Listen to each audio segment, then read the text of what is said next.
They thought they could get away with it.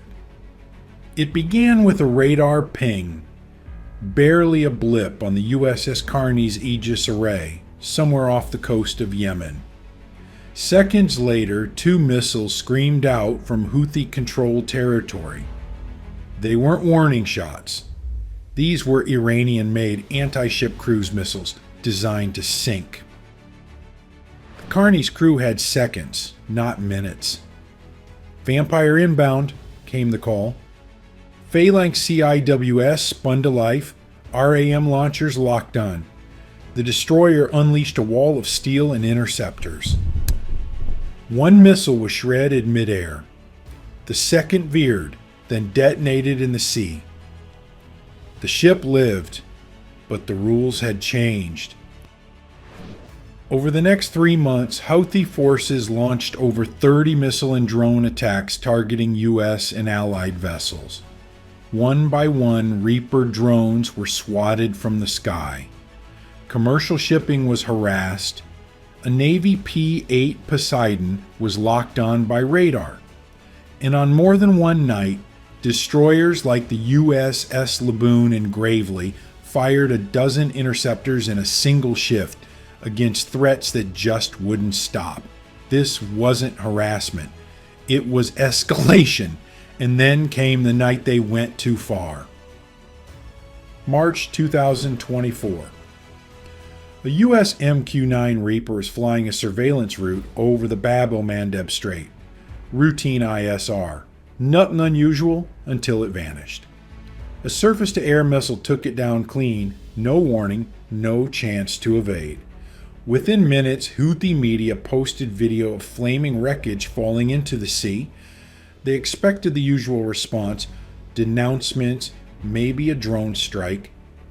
What they got instead was a kill chain. The U.S. Navy didn't just react, it activated a layered retaliation doctrine that had been quietly building behind the scenes. Data from the downed drone had painted a partial picture, but it was enough. Within an hour, a Triton drone was orbiting high overhead, mapping electronic emissions, locating launch signals. That's when Target Alpha lit up. It was a radar trailer mounted on a modified truck, hidden near a coastal fishing village. It had fired before. It wouldn't fire again. USS Carney received the fire order at 0317 local. VLS cells opened like mechanical jaws. 1, 2, then 4 Tomahawk cruise missiles punched into the sky. Low, fast, silent. By 3:42, satellite imagery confirmed. Radar site gone. Secondary explosions suggested a nearby ammo cache had cooked off, but this was just the beginning, because the Houthis kept coming. Just 2 weeks later, on April 6th, a swarm of drones launched from northern Yemen, aiming straight for the USS Dwight D. Eisenhower Strike Group. The alert went out. Multiple bogies inbound. A Growler in the air began jamming. F-18A scrambled from the carrier deck, intercepting the first wave midair with sidewinders. The rest were cut down by ESSM missiles from the USS Mason. None got through. But one detail mattered.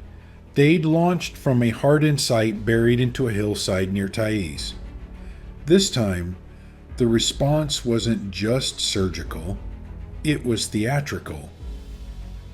From 300 miles away, B-1B Lancers flying out of Diego Garcia released long-range JASSM-ER missiles. Stealthy, subsonic, autonomous. They flew below radar, curved inland, and struck 3 targets simultaneously. A suspected command post, an airstrip, and a mobile missile launcher caught mid-refuel. Boom, boom, gone. Still, the Houthis didn't stop. On May 9th, the USS Laboon's radar picked up what looked like a short-range ballistic missile launch. Unusual trajectory, high arc, fast descent, aimed directly at a cargo ship flagged to an American ally. SM-6 interceptors were fired. Hit confirmed mid-course. But the message was clear. They were willing to risk escalation, and that's when Washington made it official. New orders were issued. Any confirmed radar lock on a U.S. platform would be treated as hostile. Any launch? Immediate retaliation. No more ambiguity, no more restraint. 2 days later, a Houthi radar site blinked on for 14 seconds. That was all. Just long enough to paint an F-18 on patrol? That was a mistake. From the Eisenhower's CIC, a targeting package was generated in under 4 minutes. Triton, drone overhead, confirmed location. Growlers began jamming every frequency in the area. Moments later, 2 Super Hornets screamed off the carrier deck. JDAMs loaded, harms under wing. They came in high, then dropped fast. First strike, radar trailer gone. Second strike, fuel depot lit up like a sunrise. Third, a mobile launcher spotted retreating into the hills. Gone. No warning, no press release. Just steel, fire, and finality. By late May, the Red Sea wasn't quiet, but it was different. U.S. destroyers no longer waited to be targeted. They launched preemptive strikes based on drone thermal feeds and SIGINT intercepts. Houthi assets started going dark. Radar trucks stopped broadcasting. Launch sites were abandoned. Even their telegram channels went silent. The message had landed.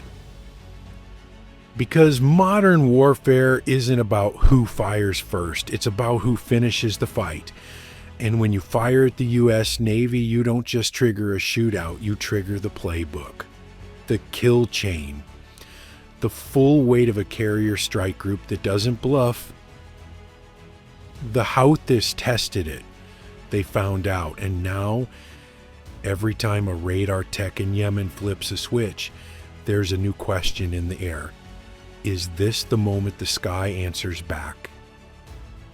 If this gave you chills, clarity, or just a deeper respect for how modern warfare really works, hit like, subscribe, and ring the bell so you don't miss the next one. Thanks for watching. Stay sharp. Stay safe.